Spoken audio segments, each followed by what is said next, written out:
Bonjour les runners, bonjour les sportifs, bonjour au petit monde de la course à pied, c'est Seb et je suis ravi de vous retrouver aujourd'hui pour le 81e épisode du podcast À côté de mes pompes. Comme chaque semaine, on va parler course à pied, on va parler de notre passion pour ce sport qui nous conduit à braver le froid, qui est de retour depuis quelques jours. Enfin des températures de saison, on va devoir remettre bonnet, gants et bien se couvrir parce que après un épisode de Noël où on était vraiment presque dans des températures printanières, là le froid s'installe. C'est pas pour me déplaire, on a de belles couleurs, on a de belles journées et ça c'est quand même très agréable quand il faut sortir. Bon, on a froid un petit peu sur les premières minutes, mais après on est plutôt bien.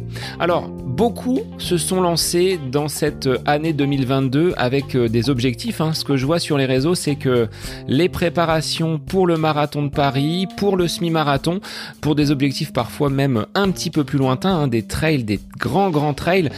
Alors, gardez le cap. Merci également de vos retours suite à l'épisode 79 sur le bilan et l'épisode 80 concernant mes objectifs 2022.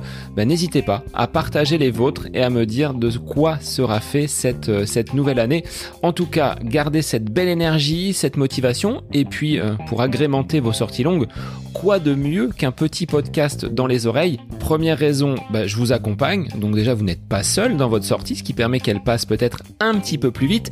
Et puis deuxièmement, vous apprendrez sans doute des choses comme j'ai pu en apprendre aujourd'hui avec mon invité du jour. J'ai eu l'immense plaisir de recevoir Damien Grimaud. Alors, ce nom ne vous parle peut-être pas. Il est plus connu, Damien, sous le nom de Runner Life 35. Damien est donc un coureur de la région rennaise qui a pour particularité de courir avec un tutu et des collants. Quel déguisement, direz-vous ? Non, c'est pas un déguisement, c'est désormais sa marque de fabrique. Il mêle justement le côté un petit peu fun, un petit peu plaisir à ce sport qu'est la course à pied. Mais au-delà de ce côté tenue vestimentaire, Damien est un véritable champion, à la fois à l'aise sur 5 km, 10 km, semi-marathon, marathon, 100 km et même des courses sur 24 heures. Nous avons enregistré cet épisode quelques jours avant la Saint-Élion qu'il a réalisé donc au mois de décembre et Damien dans cet épisode revient sur sa découverte de la course à pied, comment il est venu à pratiquer ce sport, pour quelles raisons il s'est vêtu d'un tutu et de collants pour ses courses désormais officielles qu'il peut mener et puis comment il aborde son entraînement de façon très autodidacte mais avec quand même de très belles performances derrière et puis il nous donnera l'explication de sa petite particularité. Il aime bien justement les boulangerons. Alors si vous ne connaissez pas les boulangerons, restez à l'écoute de cet épisode et il est temps pour moi de vous laisser en compagnie de Damien Grimaud alias Runner Life. Bonne écoute à vous.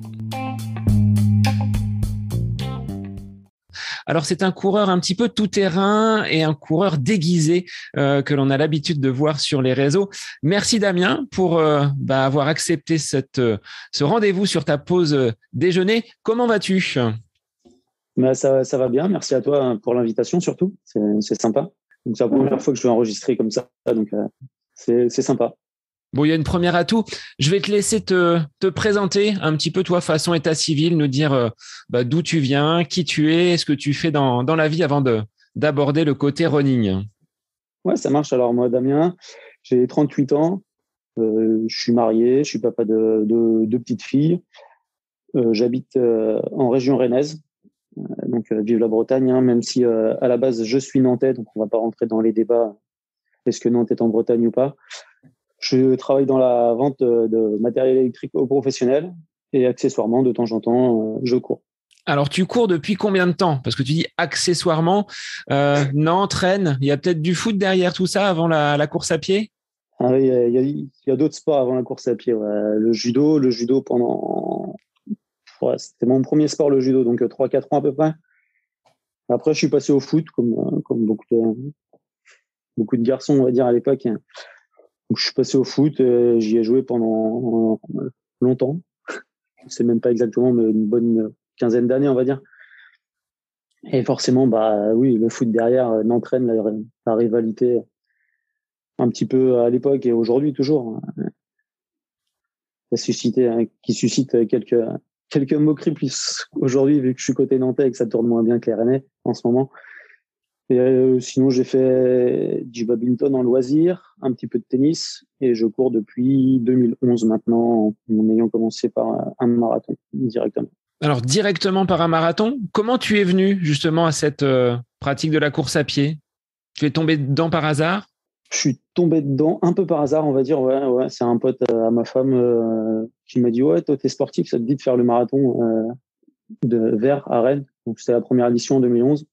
Moi, je lui dis, ouais, vas-y, banco, pas de problème, on est parti, quoi. Sauf que je savais juste que ça faisait 42 km 95, un marathon, quoi. Donc, je me suis pas renseigné sur la prépa à faire, sur rien du tout. Sachant que ma première fille est née en 2011, donc en plein pendant une pseudo-prépa, on va dire, parce que je n'allais pas forcément courir plus que ça. Je comptais, j'y allais vraiment histoire de dire, voilà, je vais faire un marathon et sans prise de tête totale, ce qui a été un véritable calvaire. Dans mes souvenirs, je pense que ça doit être une des courses où j'ai peut-être le plus souffert. C'était l'année de la canicule, donc autant vous dire qu'il faisait hyper chaud. Hyper chaud, je voyais des gens tomber par des malaises comme ça devant moi.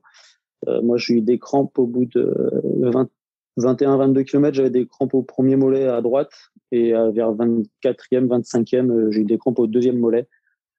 C'était le début de l'aventure assez coriace, mais j'avais été au bout en 5h03, donc et depuis, j'ai jamais arrêté en fait. Ça ne t'a pas effrayé, finalement, malgré les souffrances, malgré une attaque un petit peu brutale, hein. 42 km, moi qui ai 18 années de pratique en course à pied, j'ai jamais fait de marathon. Donc voilà, c'était costaud pour une première. C'était costaud, ouais, c'était costaud, surtout avec les conditions, c'était costaud. Après, comme tu dis, il y a une première atout, tu vois. Moi, aujourd'hui, j'enregistre mon premier podcast. Peut-être que toi, tu viendras au marathon prochainement. Mais ouais, il y a une première atout. Après, j'ai toujours aimé pas souffrir, on va dire, mais toujours aimé me dépasser. Moi, au foot, par exemple, ce que je préférais, c'était le début de saison, quoi. C'était la prépa physique du début de saison quand tout le monde, c'était pas ce que les gens préféraient en général, mais quand on savait qu'on allait en chier, qu'on allait courir, qu'on allait avoir mal, en général, c'était ce que je préférais, quoi. Donc, ça me surprend pas que j'ai voulu continuer après le marathon. Et puis, je me suis dit, 5h03, va peut-être falloir quand même faire mieux que ça la prochaine fois, quoi. Alors aujourd'hui, tu en as accroché combien à ton palmarès de marathon? Parce qu'on va voir ensuite que tu es un petit peu toute discipline, toute distance, que ce soit de la route, du trail, tu balayes un petit peu tout ce qui se fait en course à pied. Mais au nombre de marathons, tu en as donc réalisé, terminé combien? Je suis à 23 marathons au jour d'aujourd'hui. Marathon officiel, hein, pas ceux qu'on peut passer à l'entraînement. Ça compte pas. Donc 23 marathons officiels aujourd'hui. Le dernier, c'était il y a une semaine et demie à Deauville, avec la première fois où je suis passé sous les 3 heures, en 32h58. Ce qui était un rêve plutôt inaccessible.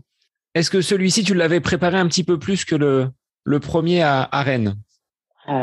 Aujourd'hui, je pense que je suis un peu toujours prêt pour courir un marathon. Après, à quelle vitesse, ça c'est autre chose, mais je l'avais préparé, j'avais surtout enchaîné, donc je savais pas trop comment ça allait se passer, parce que j'avais fait le marathon de Paris 4 semaines avant, et 4 semaines avant Paris, j'avais fait un 100 km où j'avais souffert, où j'avais bien morflé en trail.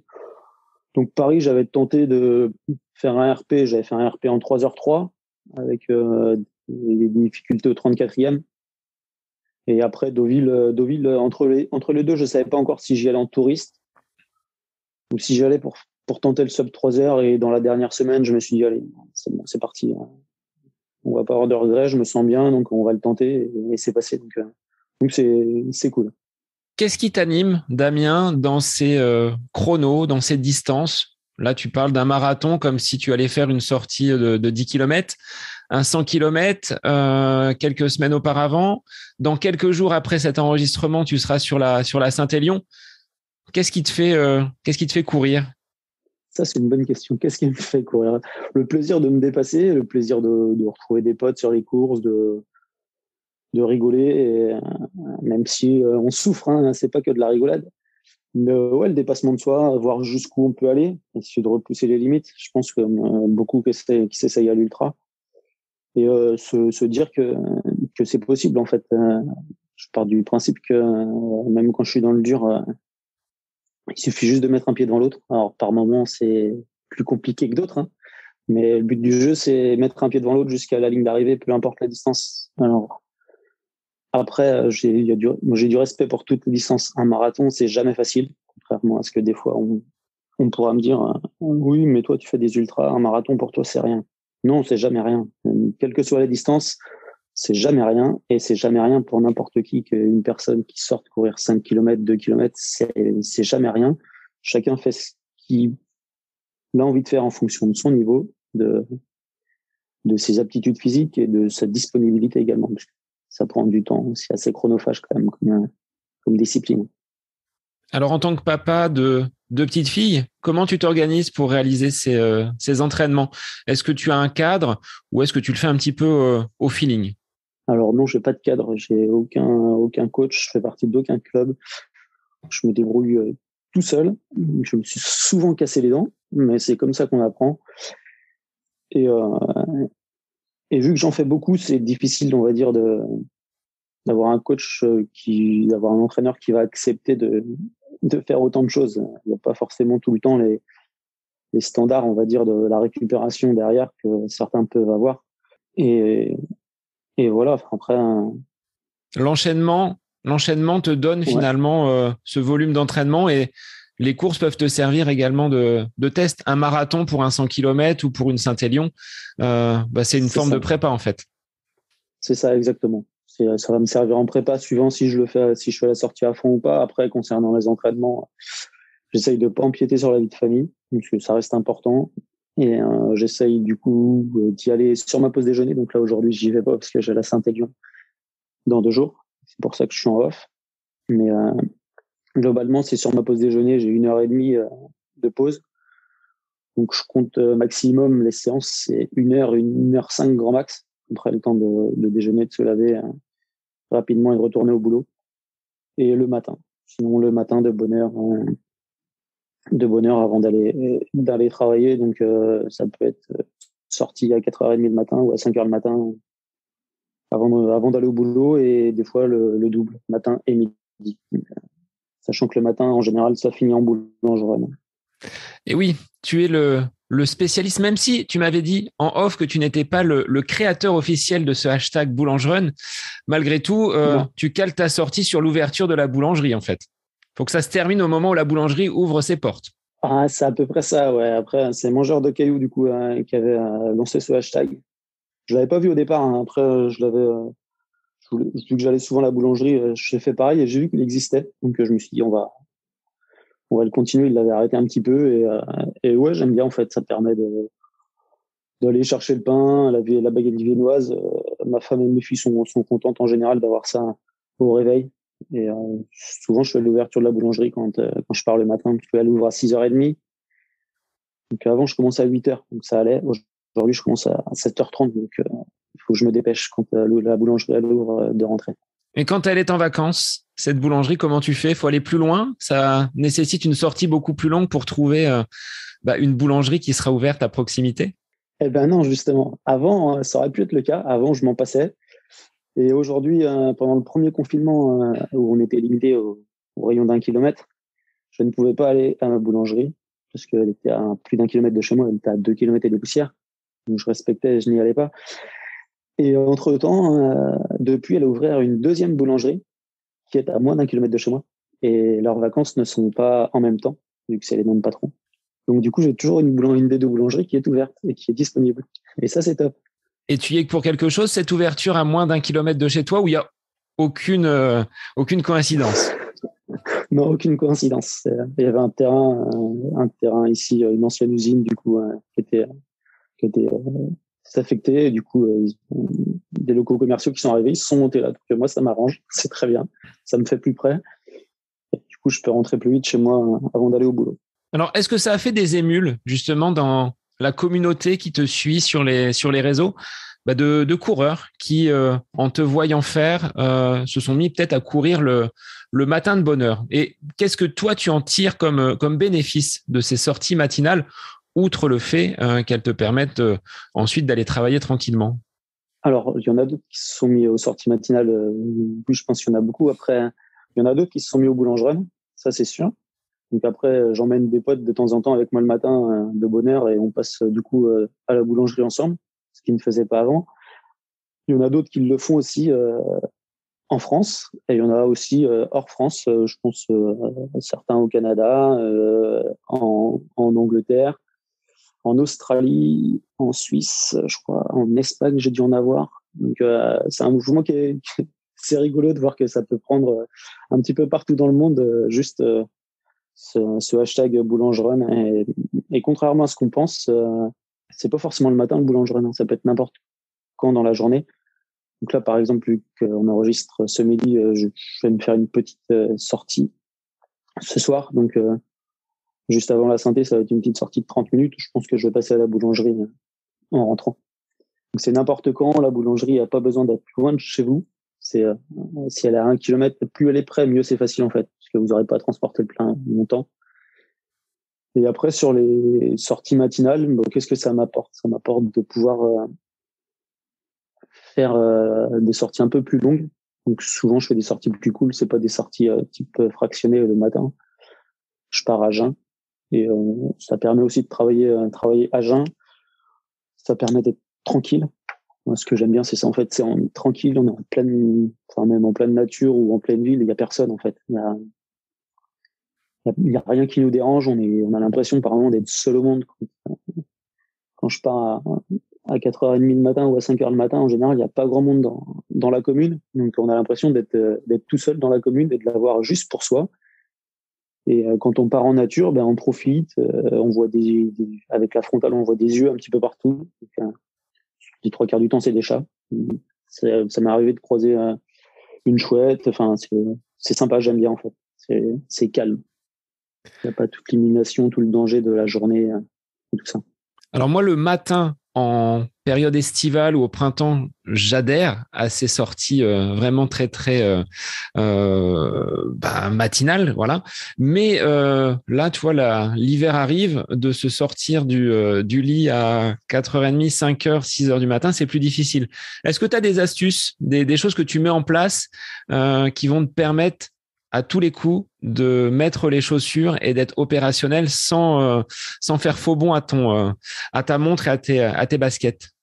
En général, je prépare mes affaires la veille déjà. C'est-à-dire que tout est prêt. Quand je descends l'escalier, j'ai juste à mettre mes fringues de running et je suis parti. Après, je mets ma montre à sonner. Je sais ce qui sonne moins fort que mon téléphone. Pas déranger. Et faut sortir direct du lit, quoi. Il y a pas de secret. Si on commence à réfléchir, à se dire oh, la flemme, c'est limite déjà trop tard. On entend le réveil et hop, on sort du lit, on est parti. Et après, le mieux c'est de partir à plusieurs. Bah, ça m'arrive d'avoir la flemme, hein, comme tout le monde. Hein. Ça m'arrive d'entendre le réveil et quand c'est des petites séances qui sont pas forcément, je me dis allez, c'est pas une séance obligatoire de couper et de redormir, comme tout le monde. Après, quand on a un pote, quand on a rendez-vous avec un pote à 5h le matin, on se dit, bon, on va quand même honorer le rendez-vous. Et là, ça motive un peu plus quand on a quelqu'un. Parce que, hein, on se dit, il s'est levé normalement, lui aussi. Donc, c'est dommage s'il se retrouve tout seul alors qu'on est prévu d'y aller ensemble. Ça, c'est une source de motivation supplémentaire quand on y va à plusieurs. Mais si jamais vous y allez seul, c'est vraiment préparer vos affaires la veille. Anticiper si jamais, sur la météo, si vous voyez qu'il va pleuvoir. Prévoyez toutes vos affaires, que ce soit veste de pluie, tout ça.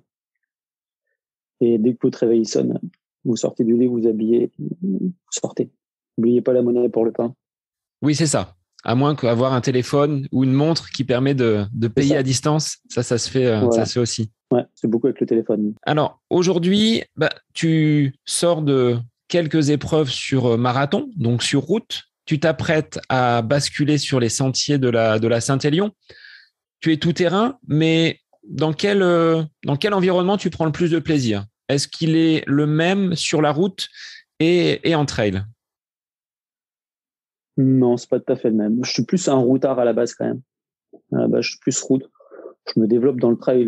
J'ai plus de difficultés parce que je travaille rarement le trail en fait. Je travaille pas mes cuisses, donc souvent elles pètent.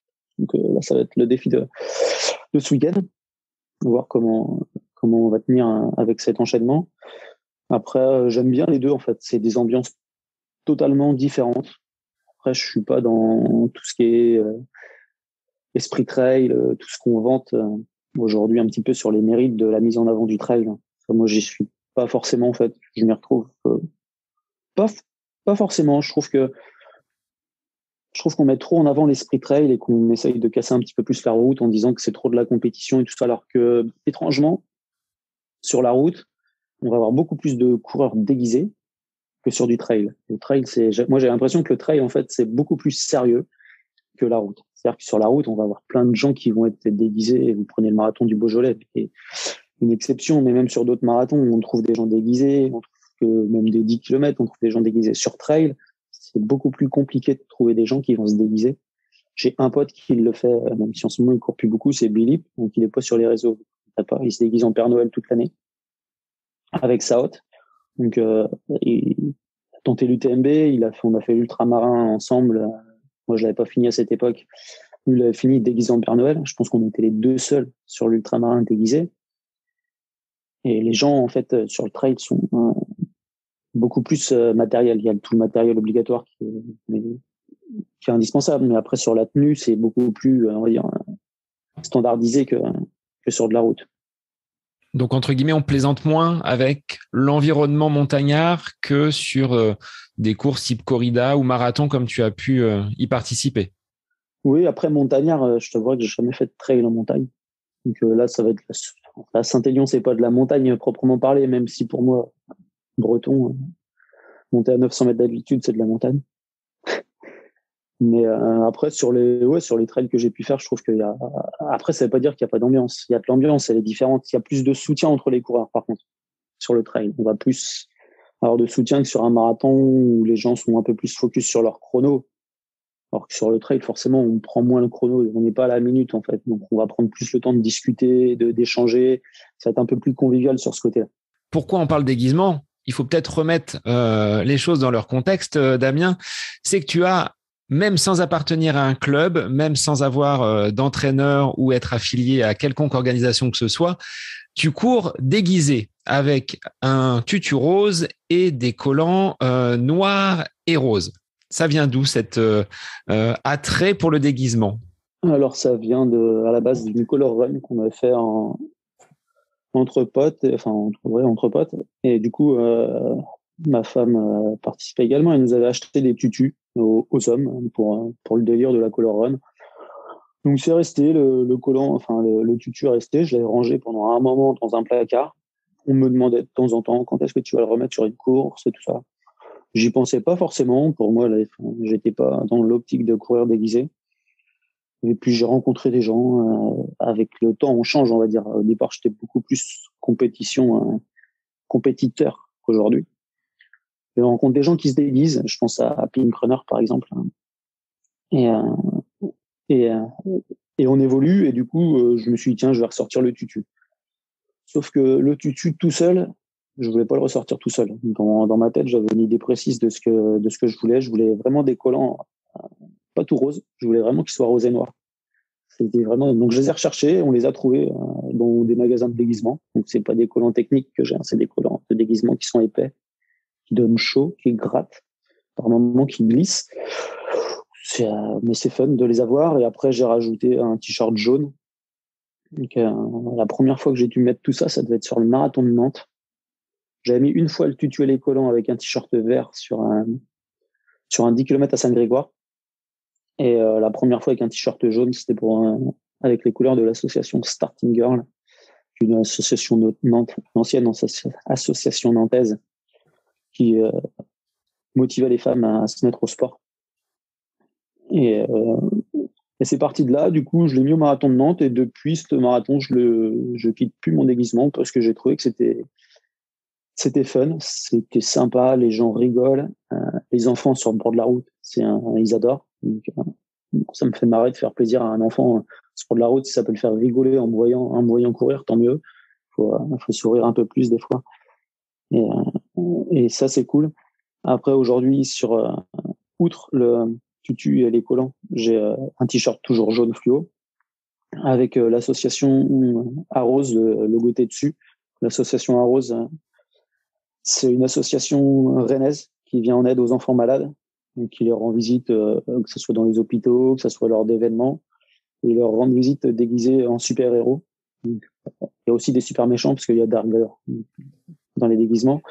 Mais globalement, il y a Batman, il y a Super Mario, il y a des princesses aussi. Et l'idée de l'association que j'aimais bien, en fait, c'était de faire le parallèle entre le super-héros qui, dans le film, va combattre le mal, et l'association, du coup, les enfants qui, eux, sont malades et combattent le mal qui les habite. Donc, c'est eux les super-héros, en fait. C'est pas les gens déguisés, c'est eux les super-héros. Et je trouvais ça fun, en fait. Je me dis, quitte à être visible sur une course, autant essayer d'offrir cette visibilité à quelque chose qui me tient à cœur. Et quand on a des enfants en bonne santé, je pense qu'on mesure pas toujours la chance qu'on a tous les jours. Donc, voilà pourquoi j'ai choisi une assoce qui vient en aide aux enfants malades. Ça te porte sur des compétitions où tu te dis, bon, là, j'ai un petit peu mal aux jambes. Tu penses aux enfants qui, eux, bataillent contre la maladie? Ouais, ça y fait penser. Ça y fait penser depuis que j'ai abandonné 2 fois depuis que je cours. Même si au départ, je pense que quand on commence à courir, on est un petit peu tous dans l'optique. Un petit peu tous dans l'optique, oui, j'abandonnerai jamais. C'est pas ça, c'est pas. Moi, j'abandonnerai jamais. Au fil de temps, on évolue. On se rend compte qu'en fait, abandonner, c'est peut-être qu'on n'ose pas abandonner parce qu'on a peur. On a peur de ce qui va se passer derrière, du regard des gens. Donc moi, j'ai abandonné 2 fois. Une fois sur l'ultramarin parce que j'étais à 156 km sur 175. Donc on va me dire, ah ouais, il en restait que 21 km. C'est énorme. Ça peut être 6 heures de course quand on n'avance plus. Et j'avais fait un malaise vagal dans la salle. Donc là, au bout d'un moment, après le malaise, j'ai dormi un petit peu. Le médecin me dit, oh, ça serait bien de continuer. Pour moi, c'était pas possible. Pour ma femme non plus. Il faut savoir dire stop. C'était mon premier abandon. J'avais le tutu, j'avais le collant, j'avais pas encore le t-shirt de l'association qui vient d'aide aux enfants. Le deuxième, c'était sur un 24 heures où j'avais des grosses douleurs au solaire. Donc je connaissais pas, c'est un muscle du mollet. J'ai fait ça en rencontre. Ça s'est pas bien passé la rencontre entre nous. Maintenant, je m'en souviens. Et quand j'ai fait 1 kilomètre, parce que le 24 heures, la particularité, c'est qu'on tourne sur des circuits généralement d'1 kilomètre. Quand j'ai fait sa rencontre, le dernier kilomètre, j'ai dû mettre 32 ou 33 minutes de mémoire. Ça fait même pas du 2 km/h. Vous vous dites qu'il est temps de faire quelque chose et le kiné est venu me voir en me disant qu'il était temps d'arrêter. Et j'avais décidé d'arrêter. Et du coup, depuis que je porte les couleurs de l'association Arrose, j'ai pas abandonné, pas encore. Ça viendra peut-être. Mais pour l'instant, j'ai pas encore abandonné avec la sauce parce que ouais, quand je regarde le t-shirt, je me dis, voilà, je suis juste sur une course. C'est dur peut-être, mais ce que eux font, ce que eux luttent, je pense que c'est plus dur que ce que moi je suis en train de vivre. J'ai la chance de pouvoir bouger, donc on bouge et met un pied devant l'autre. Après, j'ai une petite phrase fétiche qui me dit que courir 1 kilomètre, c'est rien, courir 100 kilomètres, c'est 100 fois rien. Donc on y va et on essaye de tout donner. Donc il y a un côté un petit peu porte-bonheur, ce déguisement que tu ne sors que en compétition, on est d'accord. Les courses off, que en compétition, tu passes inaperçu. Sur les courses off, oui, bah c'est du off. Donc je mets quand même le t-shirt de l'assaut. Sur les off, je mets pas les collants et le tutu, mais après les off, souvent soit c'est des délires en solitaire, soit c'est des délires où j'embarque des potes.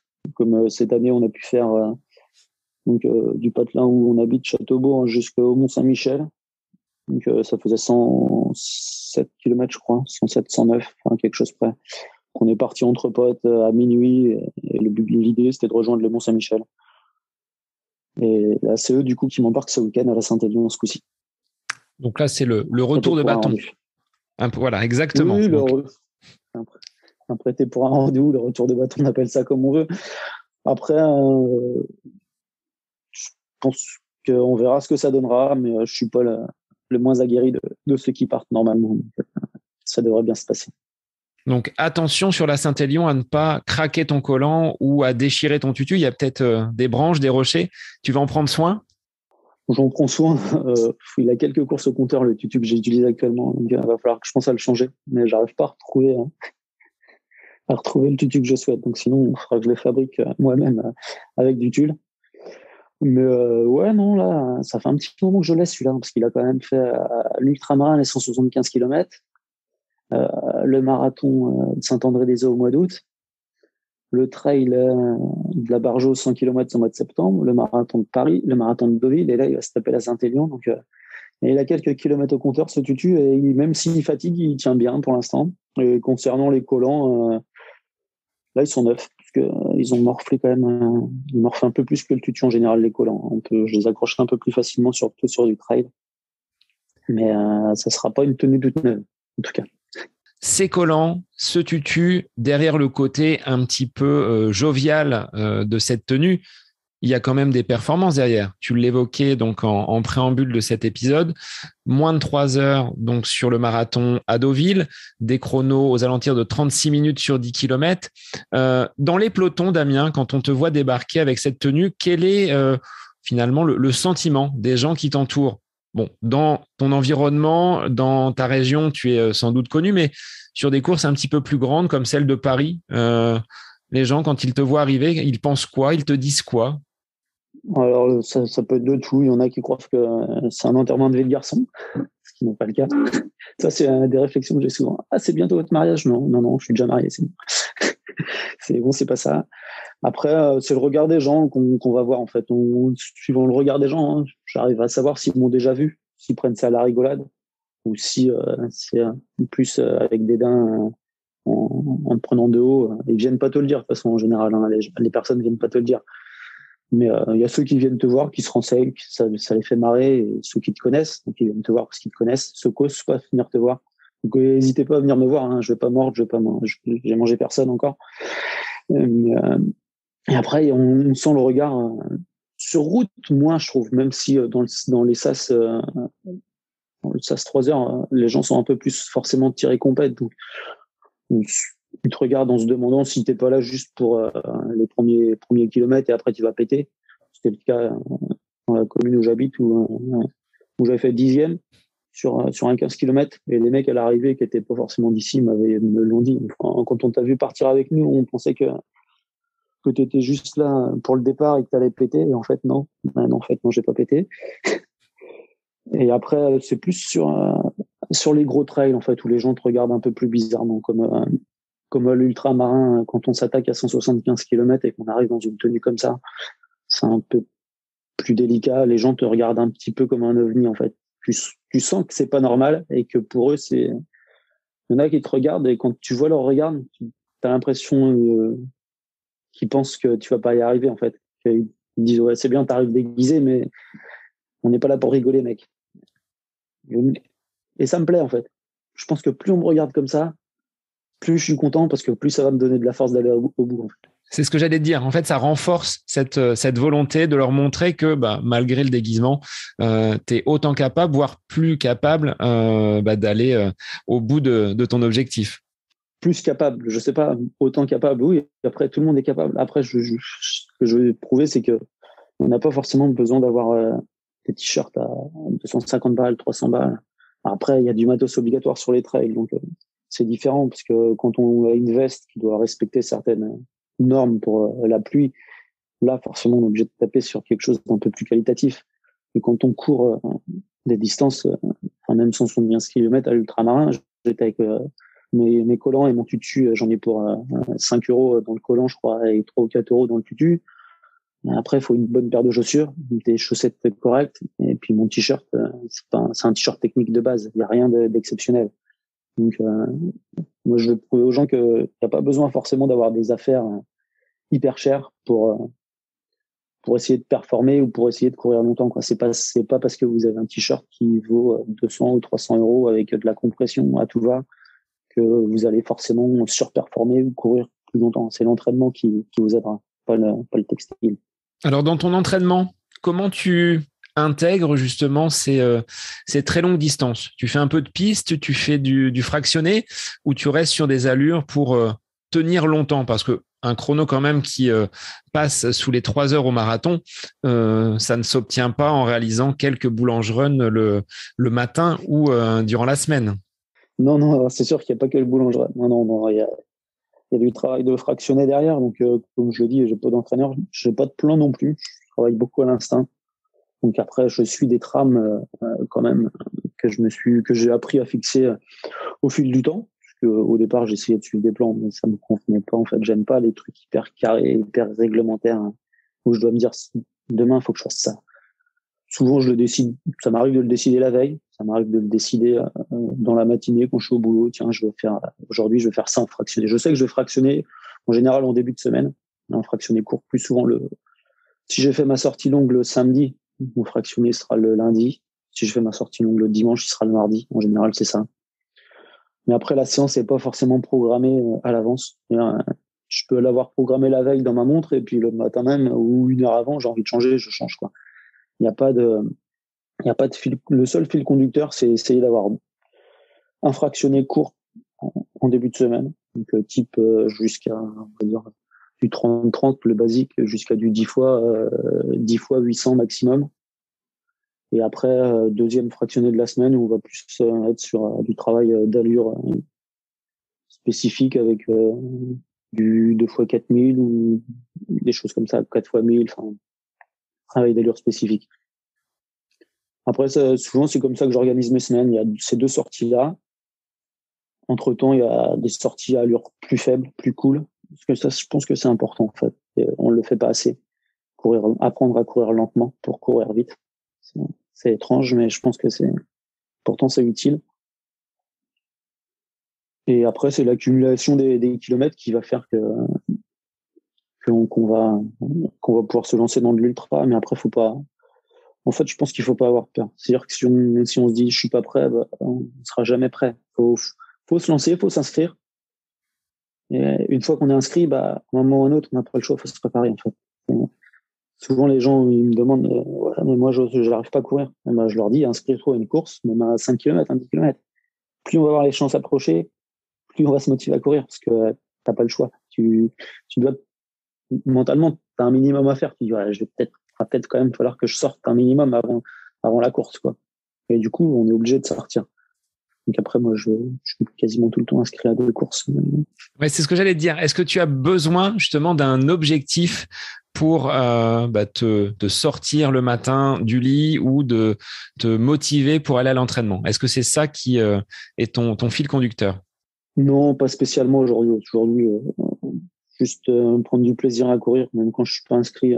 Même pour préparer les ultras, je garde toujours des séances de fractionné.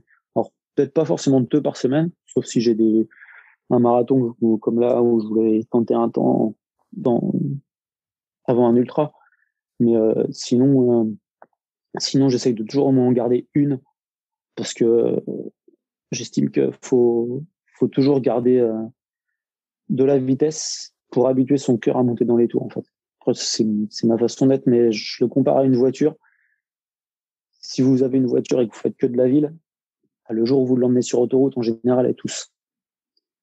Eh ben, vous, c'est un peu pareil, en fait. Nous, on est un peu pareil. Je me dis que si demain, je fais que de l'allure cool pour faire de l'ultra, le jour où je vais falloir que je fasse un 10 km et que j'ai des potes qui vont m'embarquer sur un 10 km et qu'il va falloir que je le fasse à bloc, eh ben, je sais que je vais cracher et que ça va pas le faire. Donc autant essayer d'en garder un petit peu. Vous ne serez pas au top, mais au moins, vous êtes habitué à toujours garder un petit peu ce rythme et à monter dans les tours et votre cœur sera toujours habitué aussi à taper dedans de temps en temps.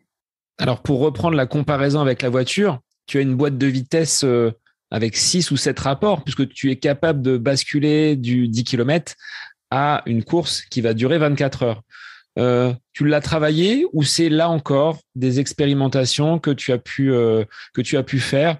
Une course, tu dis tiens, je vais m'inscrire, ou je me suis laissé entraîner par des amis? Bon, on se laisse entraîner, oui et non. Après, après les marathons, en 2014, j'avais fait mon premier 100 km. Pourtant, je devais être toujours dans les 4 heures et des poussières en marathon. Je n'avais pas encore passé sous les 4 heures. Mais je voulais voir autre chose. Donc, j'avais fait les 100 km de Millau, où j'avais fini en 15 heures avec des crampes pareil. Avant, j'avais toujours des crampes, d'ailleurs, avant 100 km. Et étrangement, je ne sais pas pourquoi. J'avais toujours des crampes quand je jouais au foot, quand je faisais du sport assez longtemps. Et depuis ce 100 km, c'est rare que j'ai des crampes. Ça arrive, mais c'est très, très, très rare. Alors, je ne sais pas pourquoi. Je ne sais pas ce qui a changé. Honnêtement, j'en sais rien. Mais ça s'est passé là. Alors, sur 100 bornes, là, j'avais eu des crampes au 50e, je crois. 50e. Donc, j'étais avec mon meilleur pote, parce que la particularité d'un 100 km sur route, c'est qu'on peut, on peut avoir un suiveur à vélo. Donc après, c'est pareil, un suiveur à vélo, il faut s'attaquer à 100 km à vélo. Donc, en 2014, les vélos électriques étaient un petit peu moins à la mode qu'aujourd'hui. Donc, il fallait quand même pédaler un peu plus. Aujourd'hui, accompagnateur à vélo sur un 100 km, sincèrement, je pense que tout le monde peut y aller. En louant un vélo électrique, il y a des locations qui existent. Si je prends les 100 km à Millau, je sais qu'on peut louer un vélo sur place et ça se fait bien, je pense. Là, du coup, c'était pas dans l'optique, donc je l'ai fait avec mon meilleur pote, un pote d'enfance, Tanguy. On se connaît bien. Je voulais quelqu'un qui me connaisse bien, parce que je me suis dit sur 100 bornes, je sais pas comment je vais réagir. Donc, si jamais à un moment il me dit quelque chose et que je lui dis ta gueule, je ne pas qu'il le prenne mal. Je me suis dit avoir un pote d'enfance avec qui on a joué au foot, qui sait comment on est, qui sait comment on est quand on est dans les sports. Que si à un moment je lui dis des phrases pas forcément sympathiques parce que j'en peux plus, parce que j'en ai marre, je sais qu'il le prendra pas mal. Et je pense que avoir quelqu'un qui te connaît bien, quand on s'attaque à ça, c'est bien. Et après, du coup, j'ai fait ce premier 100 bornes et j'ai été voir un pote d'un réseau social, qui était sur Twitter à l'époque, qui est plus Fire Rasta, qui participait à un 24 heures à côté de chez moi, à Rennes. J'avais encore jamais entendu parler de ce type de course. Donc, j'ai été le voir avec mes filles. Et le principe du 24 heures, c'est faire le plus de kilomètres possible en 24 heures sur un circuit généralement d'1 kilomètre, 1 kilomètre 5 à peu près. Donc, on tourne en rond. Et je l'ai vu faire et je me suis dit, ça, il faudra que je le fasse. Ça peut paraître con, ça peut paraître étrange comme course, je le conçois. C'est qu'est-ce qu'on fait à tourner pendant... La réaction des gens, c'est qu'est-ce que je me ferais chier souvent à tourner pendant 24 heures sur 1 kilomètre. Alors oui, je suis d'accord avec vous, ça peut être chiant. C'est à un moment ou à un autre, il faut partir quelque part dans votre tête. Il y a un peu de secret, il faut faire abstraction de tout ça. Mais moi, ce que je conseille, c'est plutôt que de regarder le côté chiant, regarder les côtés positifs de la chose. Il y a plein de côtés positifs sur un 24 heures. Déjà, vous êtes jamais dernier visuellement. Il y a une personne qui va être dernier sur une course et qu'ose pas s'engager, par exemple. Si je prends une personne lambda qui n'ose pas s'engager sur un marathon ou sur un 10 km ou un semi parce qu'elle a peur de finir dernière, parce qu'il y a toujours l'image de finir dernier, le visuel d'être dernier. Là, vous l'avez pas parce que ça existe en 6 heures, ça existe en format 6 heures, en format 12 heures, en format 24 heures, en format 48 heures, en format 6 jours. Il y a tous les formats. Moi, je conseille à ces gens de pas avoir peur de s'inscrire sur un 6 heures parce qu'en fait, vous faites ce que vous voulez. C'est-à-dire, si vous voulez vous arrêter pendant 2 heures, vous arrêtez pendant 2 heures. C'est votre course, c'est vous qui décidez. Pas quand vous commencez, parce que au départ, pareil pour tout le monde, mais c'est vous qui décidez ce que vous faites pendant votre temps qui vous est alloué. Et vu qu'on est sur un circuit, tout le monde se croise, donc visuellement, on ne sait pas qui c'est qui est premier, on sait qui c'est qui est premier parce qu'il va vite. Mais pour les spectateurs, on n'a pas ce sentiment d'être dernier. Je trouve que ça, c'est vraiment super cool. Et je pense qu'il y a beaucoup de gens qui devraient y aller parce que rien que pour ça, je trouve que c'est quelque chose de positif. Après, pour les gens qui viennent nous voir, je trouve que c'est ultra positif parce qu'ils sont pas là à essayer de bouger dans tous les sens pour vous voir, comme sur un marathon ou sur un 10 km où ils vont vous voir peut-être une fois sur un 10 km, 2 fois si c'est une boucle, si on a de la chance. Sur un marathon, suivant le circuit, il va falloir reprendre la voiture. Sur un trail, je ne parle même pas. Les gens qui viennent vous voir, ils sont obligés de savoir où vous en êtes. Donc, si vous n'avez pas de suivi live, ça peut arriver qu'ils vous appellent pour savoir, t'es passé là, ouais, je viens de passer. Ah merde, je t'ai loupé. Là, il n'y a pas de risque. Vous êtes sur votre circuit, vous faites le hamster. Donc, ils viennent vous voir, ils vous voient passer à chaque tour, les gens. Et d'autres points positifs que je citerai, c'est que vous n'avez pas de ravitaillement à porter. Alors, vous avez votre table avec vous avez votre ravitaillement perso et l'organisation qui vous réserve en général une case avec votre numéro de dossard sur la table. Et c'est très confort. C'est-à-dire que vous passez, vous arrêtez et vous dites, par exemple, au prochain tour, je veux de la purée. Et vous passez au prochain tour. Sur votre casque qui est attitré, vous avez votre assiette de purée qui vous attend. Ça, moi, je trouve ça royal, quoi. C'est le confort. Pas à attendre. Une course confort avec voilà. Le ravitaillement servi à point. Voilà. Donc, il y a de l'inconfort parce qu'on tourne en rond, mais il y a également du confort. Et les gens voient plus l'inconfort que le confort. Et moi, j'essaye de regarder le côté positif tout le temps dans la chose. Je suis plutôt positif comme personne.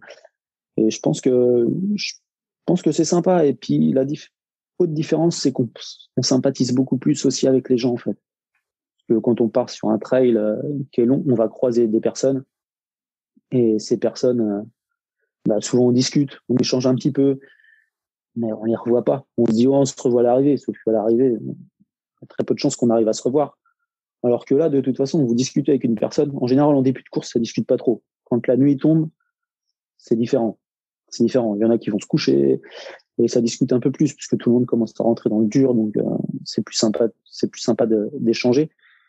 Et vous échangez avec la personne, sauf que vous êtes sûr de la revoir. Parce que vous êtes sur le même parcours, donc vous allez la revoir. Et à l'arrivée, vu qu'on finit tous en même temps, vous la voyez à l'arrivée. Donc, je trouve qu'il y a plus d'échanges et on rencontre plus de monde, en fait. On aura plus d'interactions avec les personnes. Il y a des vrais liens qui peuvent se créer, quoi. Ça, c'est cool. Et en termes d'allure, quand tu pars sur 24 heures, parce que sur un 10 km, tu sais que tu vas vouloir faire cet objectif-là, donc tu vas caler ton allure sur cette vitesse-là. Pour un 24 heures, quand on n'en a jamais fait, ou un 6 heures, on part comment? Tranquillement, doucement, pour être sûr de tenir la distance? Oui, la clé, ça reste de partir doucement. Pour un 6 heures, c'est différent encore, je pense. À 6 heures, on se dit qu'on n'est pas pas si loin que ça d'un marathon, suivant combien de temps on court le marathon. Si vous êtes le marathon en 4 heures ou 5 heures, un 6 heures, vous savez à quelle allure à peu près vous devez partir. Si vous faites un marathon un peu plus rapide, il faudra aller un petit peu moins vite. Mais après, c'est je dirais un ou 2 kilomètres en dessous du marathon, suivant la capacité de chacun. Après sur 24 heures, c'est différent. Faut vraiment partir, faut vraiment être prudent. Ce que j'ai pas forcément fait à chaque fois sur mes 24 heures d'ailleurs, ni sur toutes mes courses. Mais il faut essayer de partir le plus prudemment possible et pas hésiter à marcher en fait. Et pas hésiter à apprendre à marcher parce que souvent dans la course à pied, on est là pour courir, donc quand on fait de la route, marcher, pour certains c'est défaitiste en fait. On ne doit pas marcher, mais si on a le droit de marcher. Le but du jeu, c'est de faire la distance. C'est pas que de faire que de courir. Tu as le droit de marcher. Et plus vous allez marcher tôt dans la course, plus vous allez économiser votre organisme. Donc pas hésiter à faire des pauses régulières en marchant de temps en temps. Mais ça, je le vois toi-même avec les personnes qui débutent, Damien, quand elles me disent « Ah bah non, mais je fais de la course, faut pas que je marche. » Mais je lui dis « Mais si, au contraire, tu débutes, donc tu vas alterner la course, la marche. » Et même toi, sur des 24 heures, tu le dis, il faut quand même activer le mode marche pour peut-être aller plus loin et reposer un petit peu les articulations et la monture. C'est ça, exactement. Faut pas avoir peur de casser ces idées de marcher, en fait. C'est toujours pareil. C'est l'image qu'on renvoie. C'est un petit peu comme le déguisement. C'est l'image qu'on renvoyait, l'image, ce que vont penser les autres de nous, en fait. Qu'est-ce qu'ils vont dire s'ils me voient déguisé? Qu'est-ce qu'ils vont me dire si on me voit marcher pendant la course? Mais oubliez, vous en foutez. C'est votre course à vous, c'est pas leur course. Vivez la vôtre. Faites ce que vous avez à faire pour vous. Si vous courez, c'est pour vous, c'est pas pour les autres. Hein. C'est votre course. Il y a personne qui pourra vous l'enlever. Et ouais, faut pas avoir peur de marcher, surtout sur les longues distances. Alors après, les premiers, forcément, eux marchent très peu, parce que on est sur des niveaux hors normes. Hein. Quand les mecs arrivent à faire plus de 10 km/h sur 24 heures, ils font des pauses souvent. Mais moi, je vous conseille de marcher. De toute façon, à un moment ou à un autre, vous allez marcher. Donc, autant le faire de bonne heure pour essayer de péter tard, parce que à la fin, en général, quand on marche à la fin, en général, c'est pas une belle démarche. C'est peut-être moins beau à voir que de voir quelqu'un marcher au début, peut-être. Parce qu'on est vraiment en souffrance. Dans ces compétitions donc de longue distance avec une durée très importante, est-ce que tu as découvert en toi des aspects, des pans de ta personnalité que tu ignorais? Est-ce que ça a été un révélateur sur certains aspects de ta personne? Pas spécialement, parce que j'ai jamais rien lâché en fait. C'est quand je joue au foot, ou quand je rentrais sur un terrain, c'était un peu trop compétition peut-être même des fois, je pense. J'ai des souvenirs avec des potes sur un tournoi, une petite dédicace d'ailleurs, s'ils vont écouter, j'espère qu'ils écouteront Tanguy et Manu, et même Yogi, je crois qu'il était là. On était sur un tournoi entre potes, hein, donc un petit tournoi tranquille, foot à 7, voilà, comme beaucoup ont pu le faire. Et on était bien parti pour partir en vainqueur. Enfin, je sais pas si tu sais, mais il y a les poules vainqueurs en général, et puis après, on est rétrogradé en vaincu. On aurait pu passer en vainqueur, mais le choix de l'équipe a été de passer en vaincu, ce qui n'était pas mon choix. J'étais pas forcément content de me dire on va rentrer sur le terrain pour perdre. Pas du tout ma philosophie. On est passé en vaincu, sauf que sur le terrain, j'étais tout seul à jouer. On a failli passer en vainqueur. Et manque de bol, on s'est fait éliminer dès le premier match, j'ai vaincu. Donc, j'avais un petit peu les nerfs. Et eux aussi, je pense, au final, même s'ils l'ont pas forcément dit. Mais non, j'avais l'habitude de rien lâcher. C'est différent. La course à pied m'aura appris, par contre, justement, à ne pas être tout le temps dans la compétition. Je pense que c'est plus ça. C'est-à-dire que enfin, on est en course à pied, la compétition, c'est contre soi. Donc, forcément, l'esprit va être différent par rapport à un match de foot, à un match de tennis où vous affrontez quelqu'un, et à partir du moment en fait où j'affronte quelqu'un, je pense que je suis pas pareil. C'est-à-dire que je me dis, le mec en face de moi, il a deux bras, il a deux jambes. Bah, je pense que je vais tout donner pour le battre. Après, il est plus fort que moi, il est plus fort que moi. C'est le jeu, ça fait partie du jeu, et là-dessus, je respecte. Mais à partir du moment où j'aurais tout donné, j'aurais pas de regrets. À partir du moment où je me dis, merde, t'étais dans un jour sans, t'aurais pu le battre, j'avais des regrets. Aujourd'hui, en course à pied, j'ai appris à abandonner justement 2 fois, comme on l'a dit. Et en course à pied, je pense que les gens, des fois, devraient abandonner, peut-être, ouais, peut-être. Parce qu'on peut avoir la blessure à vouloir aller trop loin. Donc souvent, justement, on me le dit, Damien, tu cours trop, fais attention, tu vas te blesser. Attention, tu cours trop. Ah là, t'enchaînes les courses, c'est dangereux, fais attention. Pour l'instant, tout se passe bien. Depuis 10 ans, j'ai eu un petit problème au talon, mais qui m'a valu même pas 3 semaines d'interruption, 15 jours, je crois, avant d'avoir le droit de reprendre à courir. Après, j'ai un kiné qui me laisse la chance de me laisser courir, même quand j'ai des petites douleurs. Donc, mais après, je pense que quand on a vraiment trop mal, faut faire attention et pas franchir cette limite, en fait, de finir à coûte que coûte. Faut essayer d'écouter son corps, et l'abandon, faut pas le sacraliser, quoi. C'est pas quelque chose c'est pas tabou. Il y a le droit d'abandonner, il y a le droit de lâcher. Ça va pas changer votre vie, en fait. Si t'abandonnes demain, tu seras le même. Ça se trouve, tu seras peut-être meilleur, parce que justement, tu seras confronté à quelque chose que t'as jamais connu, mais ça va peut-être donner envie de te sortir un petit peu plus les tripes, justement, la prochaine fois, d'analyser pourquoi t'as pas été au bout, pourquoi il s'est passé ça. Et alors que vouloir aller au bout coûte que coûte, finalement, l'intérêt n'est pas forcément tout le temps grandissant, en fait. On peut risquer une blessure, on peut risquer beaucoup de choses. Et l'idée, c'est pas ça. L'idée, c'est de prendre du plaisir tout le temps. Et comme dirait une personne pour qui j'ai un profond respect, qui s'appelle Philippe Billard, philo fou sur Insta, qui m'a dit un jour, moi, j'ai jamais abandonné. Par contre, j'ai avancé la ligne d'arrivée. Et cette philosophie, en fait, je l'adore. Parce que faut pas oublier que la course, elle vous appartient. C'est votre course. C'est pas la course de l'organisation. Eux, ils ont défini une ligne de départ. Vous la prenez. Ils ont défini une ligne d'arrivée. Après, si vous la voyez pas, vous définissez votre propre ligne d'arrivée. Et pourquoi pas la repousser des fois? Pourquoi pas aller plus loin que la ligne d'arrivée que l'organisation a donnée? Rien ne vous l'empêche. C'est votre course. C'est à vous de l'écrire. C'est à vous de faire votre histoire. Si vous voulez qu'elle s'arrête avant, vous l'arrêtez avant, tout simplement. C'est une belle philosophie que tu mets en avant ici.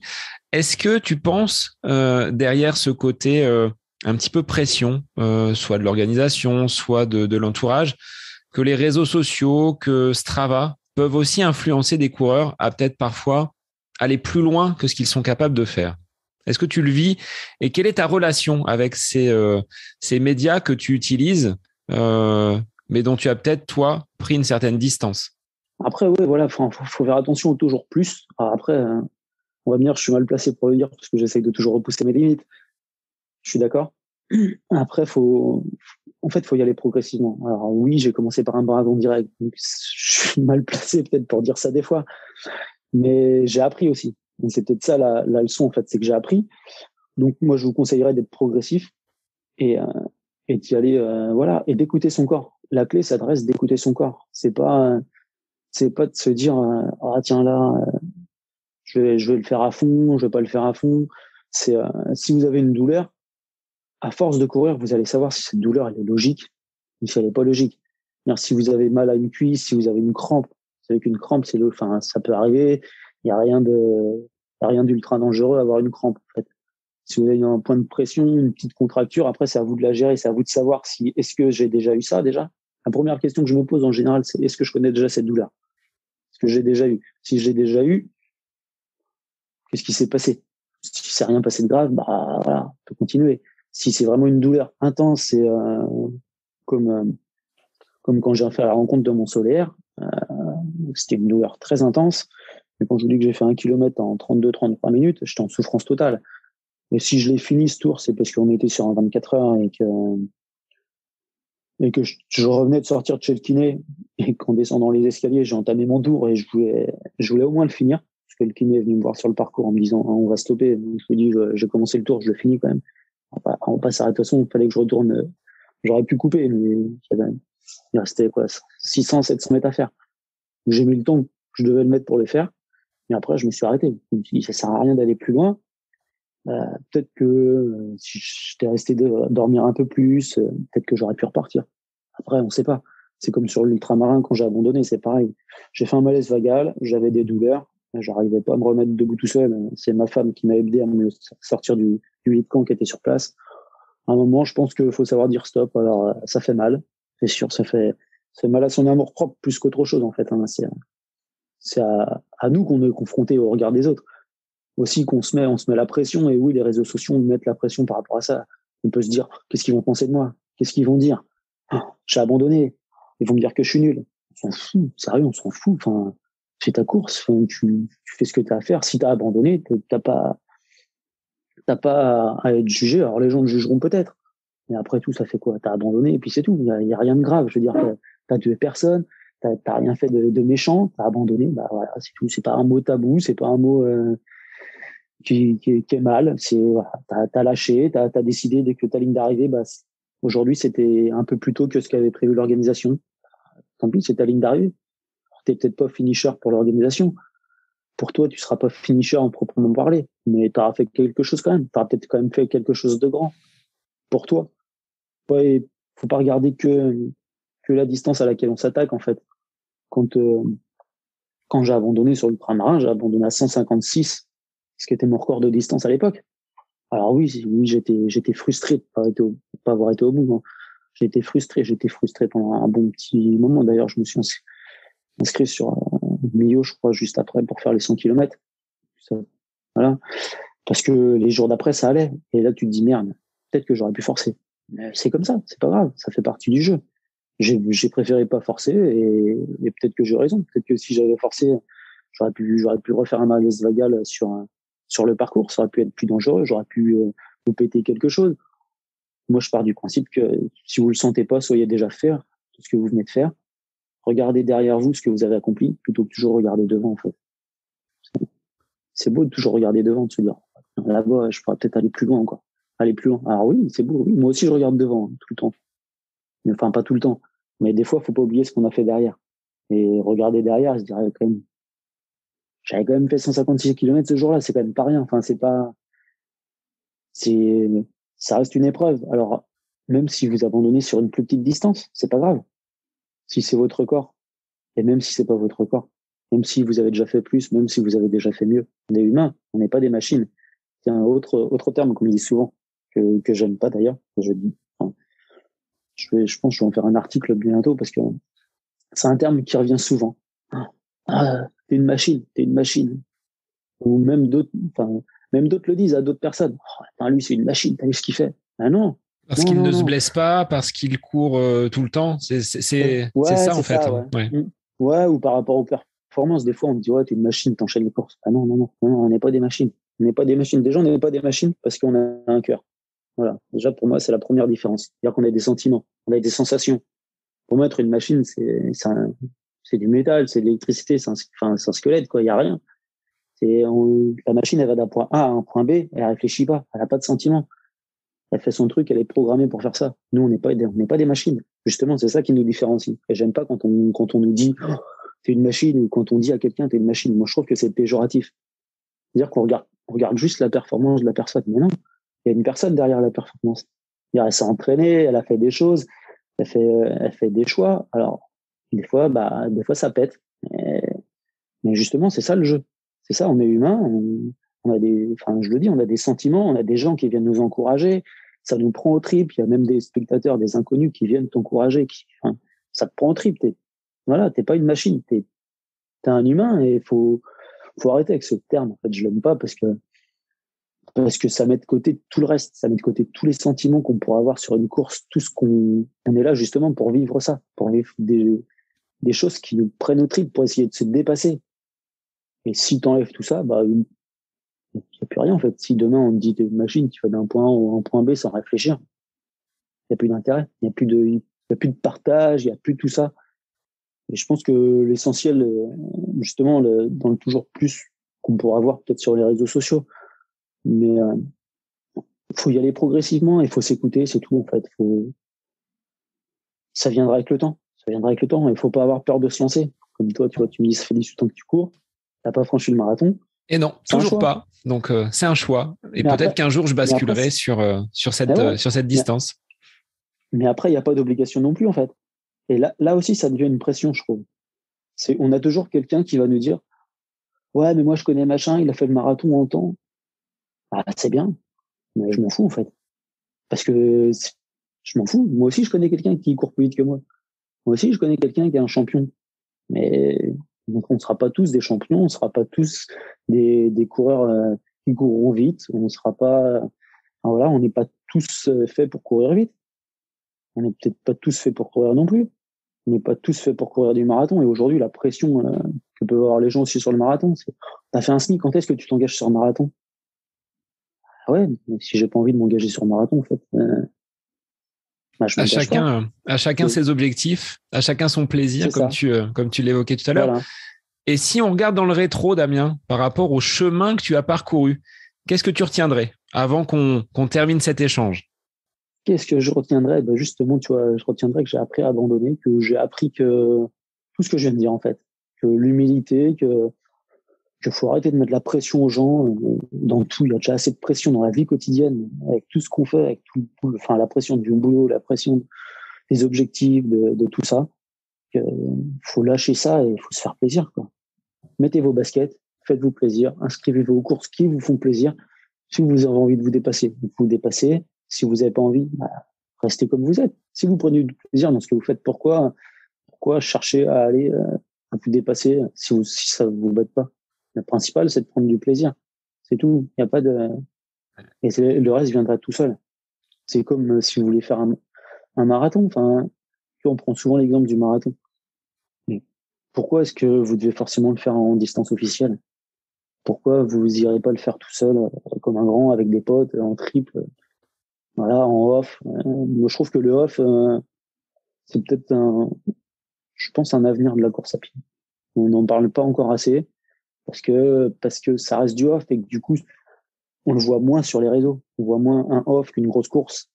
Mais je pense que ça reste l'avenir, parce qu'aujourd'hui, quand je vois le tarif de certains dossards, ça pique. On va pas se mentir, ça pique le prix de certains dossards. Donc si on rajoute l'hébergement, le transport, le matériel, on n'a pas tous les moyens de mettre ces budgets-là dans une course à pied. Alors que tu sors de chez toi, tu peux partir à l'aventure pareil. Il n'y a pas besoin de partir au bout du monde pour partir à l'aventure. Juste en sortant de chez toi, tu peux partir à l'aventure. À l'image du défi que tu as réalisé avec tes amis, qui vous ont conduit de ton domicile jusqu'au Mont-Saint-Michel, tu en tires peut-être autant de satisfaction qu'un chrono ou qu'un dossard avec à l'arrivée un chrono de finisher. Je dirais que c'est même encore mieux en fait. C'est même encore mieux parce qu'on est vraiment dans le partage. Ce qu'on s'attend n'est pas alors que quand on est sur une course entre potes, on va se tirer la bourre. Quoi qu'il arrive, à un moment ou à un autre, on va partir ensemble, mais à un moment ou à un autre, on va se tirer la bourre. Alors que là, on est parti, il y en a un qui a pété au 50e à peu près.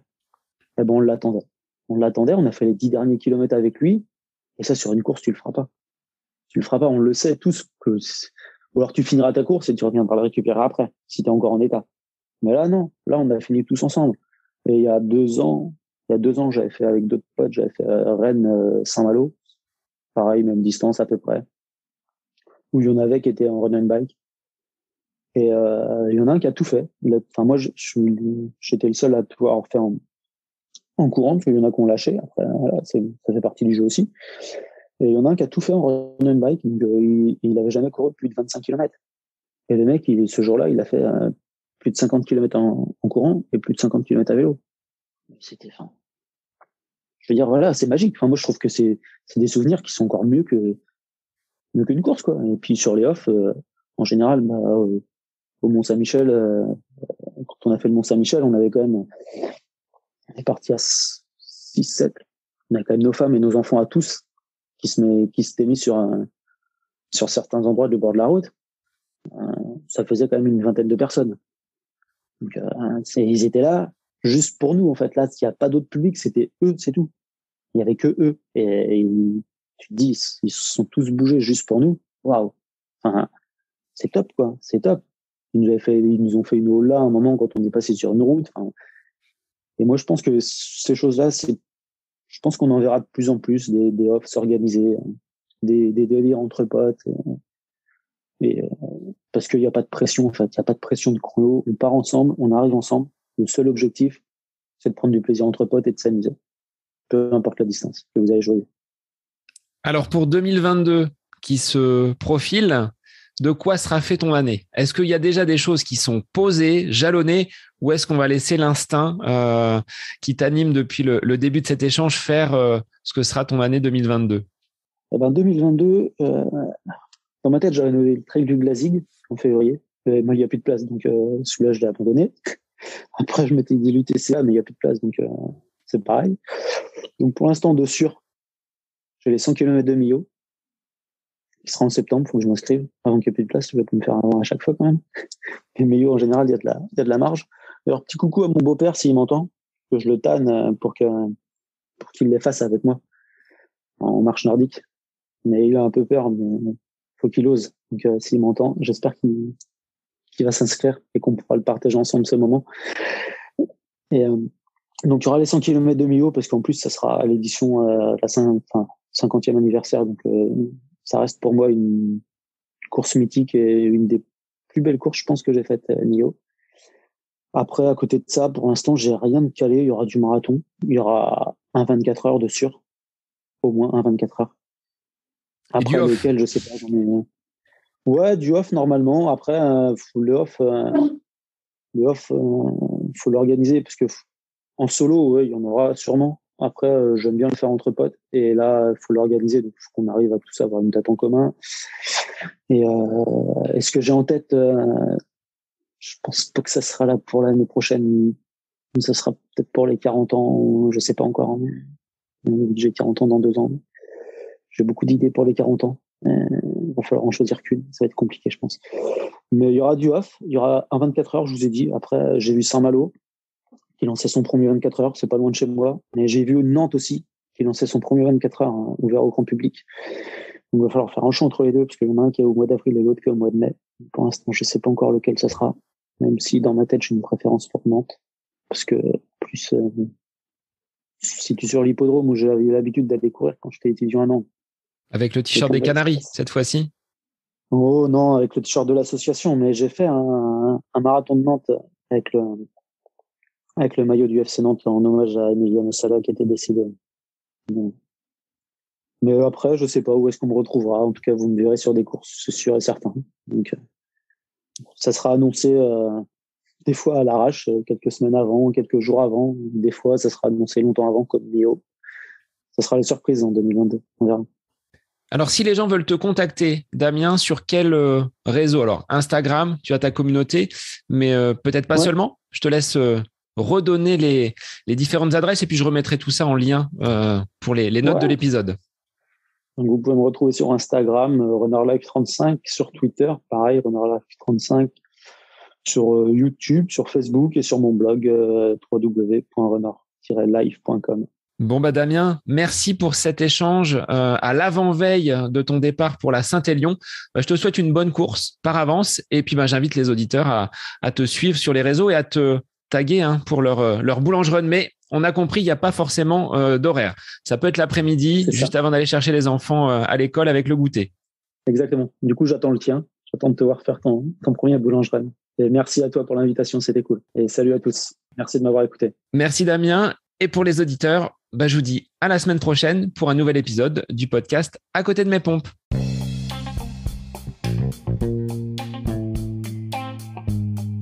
J'espère que cet épisode avec invité vous aura plu. Je vous remercie infiniment de votre écoute. Pour faire remonter le podcast dans les classements, je vous invite à laisser une petite évaluation sur Apple Podcast, 5 étoiles, un petit commentaire, ça me fera énormément plaisir et vous permettrez au podcast d'être remonté, diffusé, déployé sur ces différentes plateformes de façon plus importante encore qu'il n'est actuellement. Et puis je vous invite à me retrouver sur les différents réseaux, Facebook, Instagram. Laissez votre petit message, votre commentaire, ça me fait plaisir d'échanger avec vous. Si vous avez des questions, si vous voulez échanger sur quelconque sujet en lien avec la course à pied, mais pas que, parce que le sport c'est une philosophie de vie et c'est une passion qui nous anime de façon commune, donc n'hésitez pas à venir échanger avec moi. Sur ce, je vous souhaite une bonne fin de semaine, un bon week-end et je vous dis à la semaine prochaine pour un nouvel épisode du podcast À côté de mes pompes.